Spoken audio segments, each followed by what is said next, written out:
ED, Bhajpa जो आज के परिप्रेक्ष्य में जो देखने को मिल रहा है, बड़े बड़े लोगों को ऐसे डराया जा रहा है, उसके पीछे सीबीआई, इनकम टैक्स, ईडी को लगा करके लोग जो है डर के मारे जा रहे हैं। वो कोई स्वेच्छा से नहीं जा रहे। जो भी लोग पलटी कर रहे हैं वो अपनी स्वेच्छा से नहीं जा रहे हैं।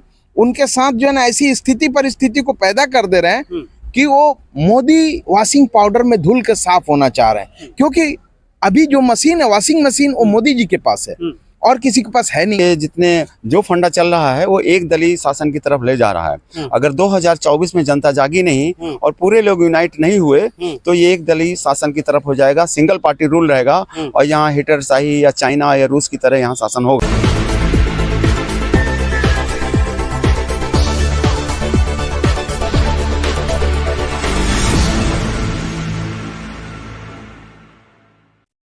हम बात कर रहे हैं माहौल की और माहौल जानने की कोशिश कर रहे हैं। चुनाव यात्रा हमारी चल रही है। चुनाव यात्रा में आज हमारे साथ दो सज्जन हमें ऐसे ही अचानक कहीं मिल गए हैं। जानना चाहेंगे कि माहौल क्या है। सबसे पहले आपका परिचय जानना चाहेंगे।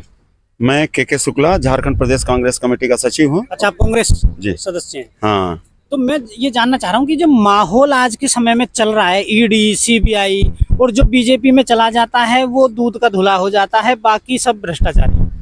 देखिए, अभी ये पिछले 9 सालों में जैसा माहौल इस मोदी सरकार ने बनाया है तो वो तो पूरा the country is going on wrong path. उनकी नीतियों से गलत दिशा में देश मुड़ गया है और इसको 2024 में अगर सब लोग मिलकर यूनाइट होके नहीं किए तो फिर वो बहुत ही स्थिति खराब हो जाएगी।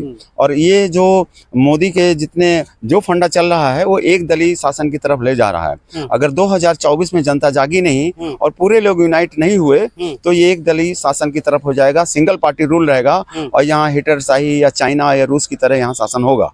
इसलिए हम लोगों को बहुत सावधानी बरतनी है। और अभी पिछले 10 सालों में जो महंगाई तेजी से बढ़ी है, 40% से ज्यादा महंगाई बढ़ गई है। लेकिन ये तो कह रहे हैं हमने हम बताते विकास कर दिया है और थोड़ी बहुत महंगाई बढ़ जाएगी तो क्या फर्क पड़ेगा? विकास तो कुछ हुआ ही नहीं है। विकास सिर्फ जो 70 सालों में कांग्रेस ने बनाया था उन सारे सरकारी संस्थानों को बेचा जा रहा है। और विकास के नाम पर जो ये 3 ट्रिलियन 5 ट्रिलियन इकोनॉमी की बात करते हैं ना, ये पूंजी को समेट के कैश रखना चाहते हैं, लिक्विड मनी, और उसी को ट्रिलियन इकोनॉमी दिखाते हैं। जबकि ये जो इकोनॉमी है, वेल्थ है, ये देश के 5% लोगों के पास और मैक्सिमम अंबानी और अडानी जैसे पूंजीपतियों के पास है। उनकी इकोनॉमी को आम जनता की इकोनॉमी से जाना जाते हैं। मैं जितेंद्र सिंह हूँ जी, जमशेदपुर झारखंड से आया हूँ। जितेंद्र जी, जानना चाहेंगे कि क्या सारे भ्रष्टाचारी कांग्रेस में ही? देखिए, कांग्रेस यदि इस देश के अंदर आधारभूत संरचना को निर्माण करने वाली कोई पार्टी है तो वो कांग्रेस पार्टी है। आज के दौर में भारतीय जनता पार्टी के लोग इसको मार्केटिंग के माध्यम से कांग्रेस का दुष्प्रचार कर रही है। इस दुष्प्रचार को आम जनता भी समझ चुकी है। आम जनता का आज पॉकेट खाली है, हाथ खाली है, रोजगार नहीं है, पॉकेट में पैसा नहीं है। वो अपना जीवन यापन कितने कष्ट में कर रहा है, ये लोगों की भावनाओं को हम लोग समझते हैं। हम ये समझते हैं कि भाजपा आज के दौर में सबसे भ्रष्ट पार्टी है। यदि इस देश की सबसे बड़ी जो प्राकृतिक संपत्ति है उसको कुछ ही लोगों के हाथों में ये गिरवी करना चाहती है, पूरे देश के आम आवाम की हकूक को ये बिक्री कर देना चाहती है। खेल और समझना चाहूंगा कि गठबंधन में लोग आते हैं, इंडिया गठबंधन में, फिर वापसी कहीं ना कहीं लौट जाते हैं। जैसे नीतीश कुमार भाग गए, इधर अब जयंत चौधरी जी भी आपने देखा वो भी पलटी मार गए। तो ये क्या खेल है, क्यों ऐसा है? गठबंधन का तो क्या है कि देखिए, नीतीश कुमार, किसी चीज का डर है इन लोगों को? क्या है? डर है सीबीआई, ईडी, भाजपा जो आज के परिप्रेक्ष्य में जो देखने को मिल रहा है, बड़े बड़े लोगों को ऐसे डराया जा रहा है, उसके पीछे सीबीआई, इनकम टैक्स, ईडी को लगा करके लोग जो है डर के मारे जा रहे हैं। वो कोई स्वेच्छा से नहीं जा रहे। जो भी लोग पलटी कर रहे हैं वो अपनी स्वेच्छा से नहीं जा रहे हैं। उनके साथ जो है ना ऐसी स्थिति परिस्थिति को पैदा कर दे रहे हैं कि वो मोदी वॉशिंग पाउडर में धुल के साफ होना चाह रहे हैं, क्योंकि अभी जो मशीन है, वॉशिंग मशीन, वो मोदी जी के पास है और किसी के पास है नहीं। अब बात करेंगे इंडिविजुअल, व्यक्तिगत जितेंद्र जी की। आप लोकसभा की तैयारी कर रहे हैं जी तो पहला मेरा एक कड़वा सवाल रहता है जी। कि जितेंद्र सिंह जी को ही कांग्रेस टिकट क्यों दे? क्या खूबी है ऐसी? और भी तो है मैदान में। 10 साल से हमारे यहाँ भाजपा का सांसद है श्री विद्युत वरण महतो जी, जो पूरी जमशेदपुर की जनता, पूर्वी सिंहभूम की जनता का मत लेकर के और सांसद बने हुए हैं। 10 साल के अंदर में जमशेदपुर जैसे इतने बड़े शहर में, औद्योगिक शहर में कोई काम नहीं हुआ। आज शहर का सबसे बड़ा मुद्दा मानगो पुल है, जो आज जाम है, 10 सालों से जाम है। शहर में कोई एयरपोर्ट नहीं है, जिसको सांसद महोदय ने भारत सरकार रहते हुए भी नहीं कर पाया। वर्तमान में तो बीजेपी के सांसद है ना आपके? जी, उनके रहते हुए भी नहीं कर पाए। अभी हाईवे जो है 12 साल के बाद, क्या नाम है उनका? विद्युत वरण महतो जी। महतो जी का तो मैंने ऐसा सुना है कि वो 5 साल से जनता के बीच ही नहीं गए। नहीं, वो तो बेचारे असल में क्या है, देखिए भाजपा जो है ना इसी तरह लोगों को बरगला करके टाइम पास करना चाहती है। शहर आज इतने जाम से परेशान है, मानगो ब्रिज इतना जाम है। जिन जनता ने जिन जनप्रतिनिधियों को चुना है, क्या वो देख नहीं पा रहे हैं कि जनता घंटों जाम में फंसी हुई है? उसका क्या निराकरण, उनका उत्तरदायित्व तो नहीं बनता है? आपके यहाँ मैं गया था, आपकी लोकसभा, तो मैं ये इसलिए मैंने बताया कि वो 5 साल जनता के बीच नहीं रहे। मैं ये जानना चाह रहा हूँ कि वहाँ कांग्रेस का माहौल तो बन रहा है, मैंने देखा। जी, जी, जी। तो यदि आपको टिकट मिला, जी, जनता ने आपको अपना प्यार भी दिया, जैसा बदलाव जी, जी, देखने में लग रहा है वहाँ, जी। तो आपकी जितेंद्र सिंह जी की क्या प्राथमिकता रहेंगी सबसे पहले आपकी लोकसभा के लिए? और ये अगर आप सांसद बने तो मैं खुद आके एक बार आपको वहाँ पूछूंगा भी, और अधिकार है मैं आपको पकड़ूंगा। जरूर जरूर। मैं आपको ये बताना चाहता हूँ कि जमशेदपुर की जनता ने यदि मुझे मौका दिया और सांसद के रूप में लोकसभा में चुन करके भेजा, तो मैं उस जनता को इतनी अधिकार दूंगा कि वो मेरा गर्दन पकड़ के ये बोले कि ये काम तुमको करना पड़ेगा। पहली बात।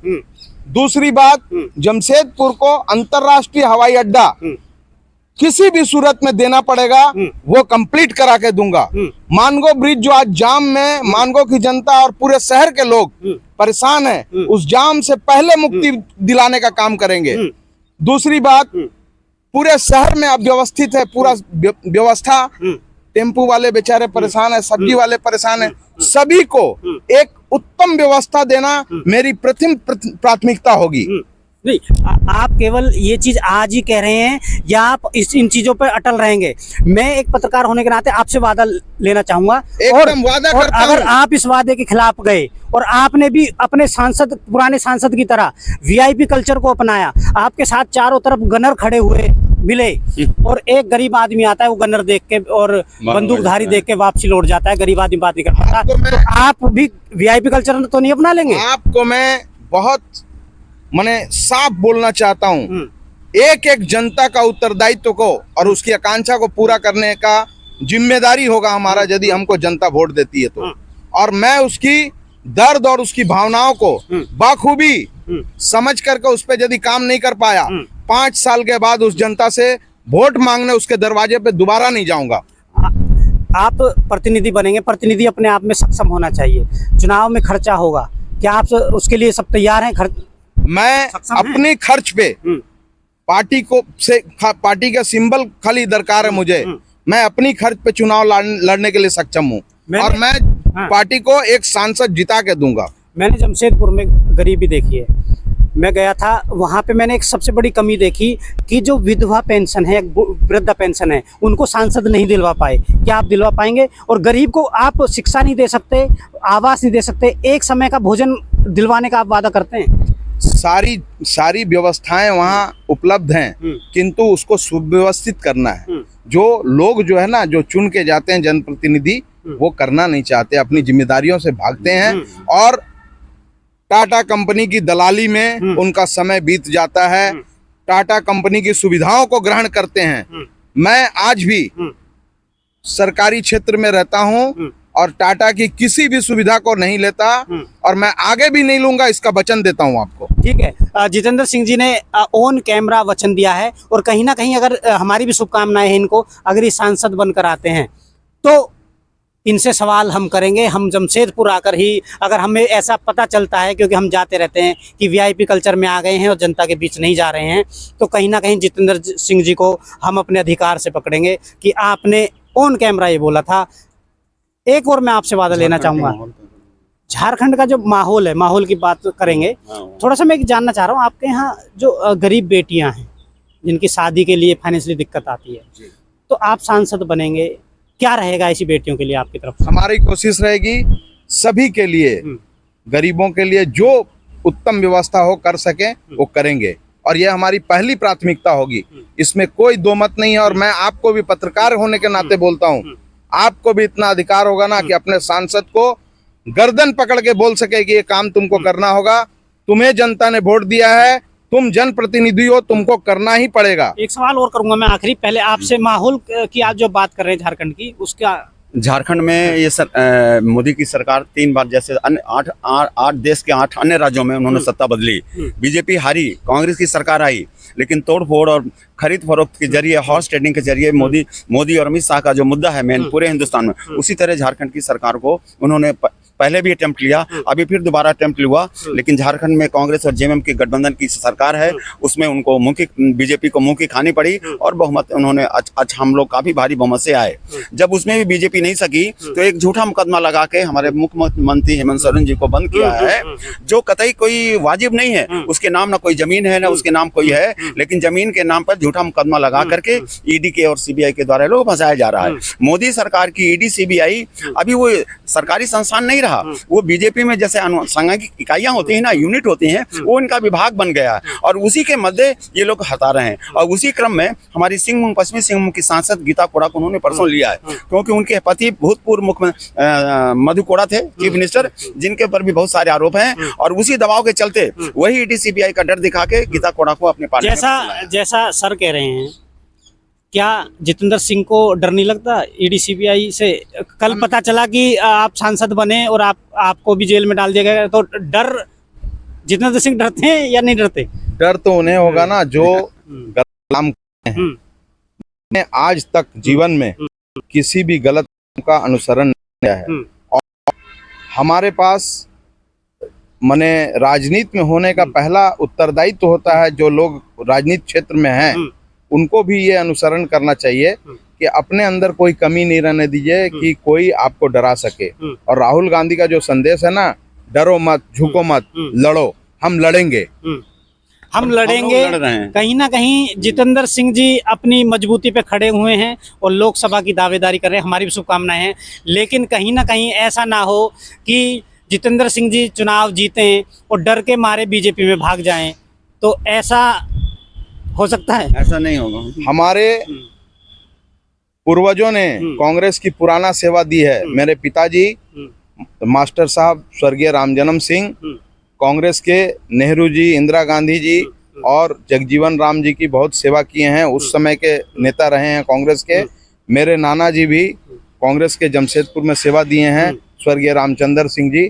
तो मैं तो कांग्रेस मेरी पैतृक पार्टी है और मेरी पैतृक धरोहर है, इसलिए मेरा कांग्रेस को छोड़ने का कोई दूर दूर तक संभावना नहीं है। कहीं ना कहीं ऐसे लोग जो जितेंद्र सिंह जी जैसे लोग हैं, जुझारू लोग हैं, उनको उनके बारे में पार्टी हाईकमान को सोचना चाहिए और ऐसे लोगों को राजनीति में लाना चाहिए। बाकी चुनावी ऊंट है, किस करवट बैठेगा आने वाले समय में पता चलेगा। धन्यवाद।